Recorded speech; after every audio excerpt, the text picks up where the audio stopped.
घेतले आहेत, काय नेमके निर्णय घेतले आहेत? कांद्याच्या संदर्भात महाराष्ट्रामध्ये रेकॉर्ड ब्रेक आपल्याकडे प्रोडक्शन होत असतं. तर आम्ही मागच्या काळामध्ये प्रल्हाद जोशी साहेबांना भेटलो आणि कंझ्युमर विभागातर्फे 3 लाख टन कांदा खरेदी करण्याचा त्यांनी निर्णय घेतलाय. त्यांनी काही कंपन्या केंद्र सरकारने त्यांची यंत्रणे नाफेड आणि त्यांच्या मार्फत काय आयडेंटिफाय केल्या, परंतु आम्ही त्यांना आग्रह केलाय की ही खरेदी जी आहे ही मार्केट कमिटीमध्ये व्हावी, मंडीमध्ये व्हावी. लोकांसमोर झाली तर मग अजून काय भाव वाढू शकेल, पण तरी देखील 3 लाख टन खरेदी होणार आहे. फार मोठी खरेदी त्यांनी प्रस्तावित केली.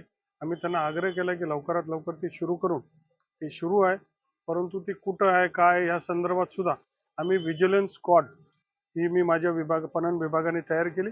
त्याच्यामध्ये जिल्ह्याचा जो DDR असेल, त्या तालुक्याचा AR असेल, त्या तालुक्याचा तहसीलदार असेल, यांच्या माध्यमातून ते आणि कृषीचा अधिकारी असेल यांच्या माध्यमातून व्हिजिलन्स होईल आणि ती खरेदी व्यवस्थित होते का नाही, शेतकऱ्यामार्फत होते का नाही याची खातरजमा केली जाईल. चुकीचं काय आढळलं तर कडक कारवाई होईल.